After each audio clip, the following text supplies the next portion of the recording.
Hello guys, വെറുതെ വീട്ടിൽ നിന്ന് ബോറടിച്ചപ്പോൾ ഞങ്ങളത് കറങ്ങണമെന്ന് തീരുമാനിച്ചു. അങ്ങനെ ആലപ്പുഴ ലക്ഷ്യമാക്കിയുള്ള ഞങ്ങളുടെ യാത്ര തുടങ്ങി. കായലും കേരമരങ്ങളൊക്കെ കണ്ടപ്പോൾ മനസ്സിന് നല്ല കുളിർമ തോന്നി. നല്ല കാര്യമായിട്ട് വിഷന്നുകൊണ്ട് തന്നെ ആലപ്പുഴയിൽ ഒരു ഹോട്ടലിൽ നിർത്തി പാലപ്പവും മുട്ടക്കറിയും കഴിച്ചു.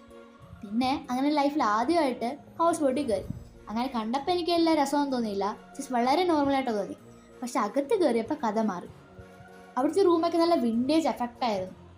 പറയാതിരിക്കാൻ പറ്റില്ല, അവിടുത്തെ ബെഡ്റൂമൊക്കെ വെള്ളത്തിൽ കിടന്ന് ഉറങ്ങുന്ന എഫക്റ്റാണ്. എന്തായാലും ലൈഫിൽ ഒരിക്കലെങ്കിലും ഹൗസ് ബോട്ടിൽ നിങ്ങൾ കയറിയിരിക്കണം. പിന്നെ അവിടുത്തെ സെക്കൻഡ് ഫ്ലോറിൽ താഴോട്ട് നോക്കാൻ നല്ല രസമാണ്. വെള്ളത്തിലെ ട്രാഫിക് ബ്ലോക്ക് ആയിരുന്നു എനിക്ക് ഏറ്റവും ഇഷ്ടപ്പെട്ടത്. ഞങ്ങൾ പോയ ടൈമിൽ ചൂടുണ്ടായിരുന്നുവെങ്കിലും ഹൗസ് ബോട്ടിൽ കയറിയപ്പോൾ ചൂടൊന്നും ഞങ്ങളെ ബാധിച്ചതേയില്ല, നല്ല തണുപ്പായിരുന്നു. 3 നേരത്തെ ഫുഡും അവിടെ നിന്ന് തന്നെയായിരുന്നു. പിന്നെ നാരങ്ങയുള്ള ഫ്രൂട്ട്സൊക്കെ കഴിച്ചു.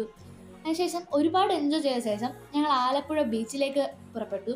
അവിടെ ചെന്ന് കുറച്ച് ഐസ്ക്രീമൊക്കെ കഴിച്ച് കുറേ നേരം അവിടെയൊക്കെ ചിലവഴിച്ച ശേഷം ഞങ്ങൾ തിരിച്ച് പോകാമെന്ന് വിചാരിച്ചു. വൈകിട്ട് ഫെസ്റ്റ് ഉണ്ടായിരുന്നു, പക്ഷെ കാണാൻ പറ്റിയില്ല.